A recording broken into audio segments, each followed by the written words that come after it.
हाँ भाई लोग, आप लोग का स्वागत है हमारे यूट्यूब चैनल में। अगर आप लोग पवन सिंह का भाई फैन हैं तो बहुत भाई वीडियो को लाइक शेयर कमेंट भाई जरूर करें। और भाई वीडियो भाई जरा सा भी स्किप मत करिए, क्योंकि भाई मैं पवन सिंह के से भाई कुछ रिलेटेड भाई चीज़ बताने वाला हूँ। भाई पवन सिंह भाई सब्सक्राइब भाई जरूर करें यार, मुझे सब्सक्राइबर की भाई बहुत ज़रूरत है। तो भाई मैं बताना चाहता हूँ कि भाई जो पवन सिंह का भाई गाना है भाई पाँचे के नाचे ही है, मतलब भाई पूरा धमाल मचा दिया है भाई। मतलब भाई सबको भाई पिछाड़ के, मतलब सबको पिछाड़ के भाई ट्रेनिंग नंबर 1 पे चला गया। तो सोचिए कितना बड़ा रिकॉर्ड माने बना दिया भाई। जो खान का भाई गाना था शाहरुख खान का, भाई उसको भाई पीछे कर दिया। मतलब इतने दिग्गज लोग आए भाई, कुछ नहीं कर पाए। भाई पवन सिंह यार पूरा धमाल मचा दिए भाई।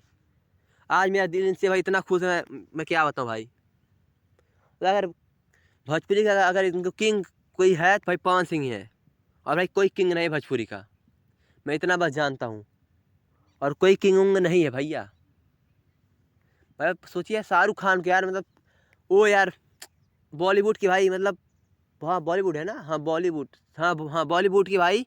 उनको भाई सभी जो किंग कहते हैं यार, मतलब उनके लिए भाई पीछे कर जाना। तो भाई पवन सिंह के भाई कितना सोचल जा, कितना पावर बा सोचल जा। भाई पवन सिंह भाई फैन भाई वीडियो को लाइक शेयर कमेंट भाई जरूर करिए। और कुछ करना वरना नहीं है, बस यही बस करना।